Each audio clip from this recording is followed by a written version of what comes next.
Afterward, you may collect the peoples if you wish, but we'll talk about the sunnah of the Prophet ﷺ and his traditions during staying at Al-Muzdalifah.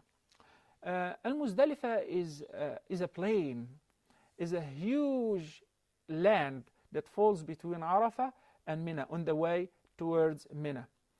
The pilgrims would camp overnight there where there will not be any tents and very little facilities. So people have to be very, very light and prepare themselves to understand that this night is a very, very special night. My first experience when I went there, I was extremely delighted and happy because everybody was the same and equal, that having the thought that this is where we're created from. And this is similar to the scene of the Day of Judgment, that the rich and the poor are all sleeping on the ground. No beds, no tents, no hotel rooms, very simple life, outdoor camping. So the Prophet ﷺ used to observe Salatul Watr whether he was traveling or resident at home. Salatul Watr is very, very important. It's a confirmed tradition of the Prophet ﷺ. You pray Salatul Watr, then you rest if you wish. And you collect the pebbles enough for throwing the next jamra or the pole, which is Jamratul Aqabatil Kubra. As we'll talk about it inshallah when we get there, but collecting the stones or the pebbles, the Prophet ﷺ, as in the hadith of Abdullah ibn Abbas, may Allah be pleased with him, ordered him to collect for him 7 pebbles. So he did, and he put them in the hand of the Prophet ﷺ. He looked at them and he said, similar to these you need to collect the size of the beans. Each one is the size of a bean. And do not exaggerate nor be extravagant. Do not be excessive. Some people would think, as we see, this is a wrongdoing in the video, some people would collect big stones or rocks. Some even would think that by throwing the pole with a brick, it would hurt Satan more. This is false, of course. What would benefit you and hurt Satan is the compliance with the tradition of Prophet Muhammad sallallahu alaihi wasallam. This is the right size you see in the middle, the size of the bean. You collect all the stones in that size, and you only throw al-jamarat with those stones, not with bones, nor slippers, or Coke cans, of course. So you collect them, and you get ready to throw the stones in the morning of the 10th day, which is the Eid day. But what do we do in Muzdalifah throughout this night? And what is the proper time of staying at Al-Muzdalifah? What the Prophet ﷺ did is, he prayed Maghrib and Isha together, then he rested till Fajr. Then he prayed Salatul Fajr there, and he stood up to make supplication, takbir and talbiyah, until it was daylight. Then he started moving before sunrise. Keep this in mind. Sheikh, before we go on, let's take a quick break and we'll get back to talking about these final moments of Al-Muzdalifah. Please stay with us. Assalamu alaikum. لبيك لا شريك لبيك إن الحمد والنعمة لك والملك.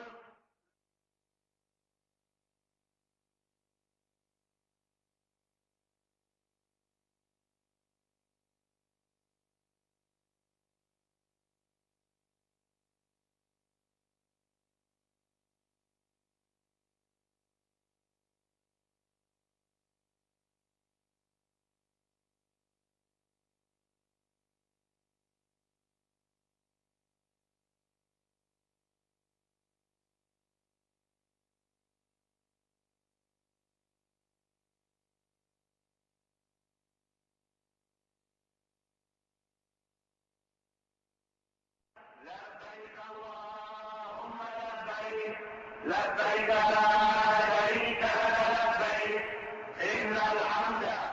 Assalamu alaikum and welcome back to Hajj Step by Step. Before the break, Sheikh, you were talking about Al-Muzdalifah and the time frame of Al-Muzdalifah. What if someone doesn't follow this time frame? Either they leave too early, come too late, stay too long. What are the issues here? When we oftenly discuss whenever we talk about any of the rites of Hajj, the ideal practice and the minimum requirement to fulfill the mandatory act. And then what if there is any violation concerning that? The ideal practice of the Prophet ﷺ concerning spending the night at Al-Muzdalifah is once he would arrive at Al-Muzdalifah, offer praying Maghrib and Isha, then he would rest until Fajr, and after Fajr he would stand up to make dua until it is daylight. So that means the Prophet ﷺ would spend the entire night there. And this is the proper practice. The Prophet ﷺ permitted and allowed certain people to leave past midnight. By spending even a little bit after midnight, they may leave. And accordingly, they will be able to get to Mina and do things before the rest of the pilgrims. And this is due to a reason. The Prophet ﷺ allowed women, the elders, and the weak ones, and of course the children, and those who accompany them. So if somebody has his mother with him, he would not leave her alone, so he would accompany her. The Prophet ﷺ allowed them to leave right after midnight. So the minimum requirement concerning staying at Al-Muzdalifah is to spend past midnight in Al-Muzdalifah, even by a little bit. Those who leave before that, or those who just cross by and pass by in their buses and they think that we've been to Al-Muzdalifah, it doesn't count. They have violated a mandatory practice of Al-Hajj, because spending the night at Al-Muzdalifah is wajib. And violating a wajib in Al-Hajj would be made up by a penalty offering a sheep to be slaughtered and distributed amongst the poor as a mean of fidya or a ransom. Some people believe that at the time in Al-Muzdalifah, pebbles should be collected for the whole next following days, which I forget the number, but comes to a lot more than the 7 that you mentioned.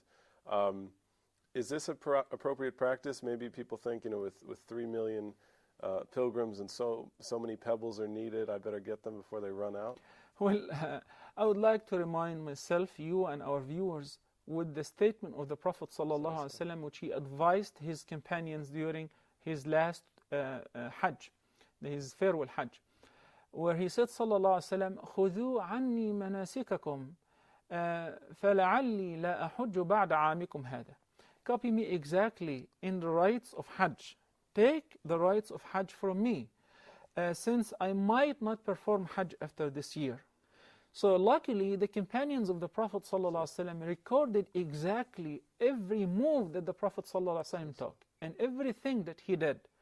And they transmitted that to us. Why? To follow. Before going for Hajj, the pilgrims, the candidates of performing Hajj, should read about Hajj, should educate themselves properly and prepare themselves with adequate knowledge of the performance of Hajj. Why are you going to Saudi Arabia and to Mecca and to those desert places to perform Hajj? So why is the rush? Why do you have to do things just because people are doing it without complying with the Sunnah of Prophet Muhammad sallallahu alaihi wasallam?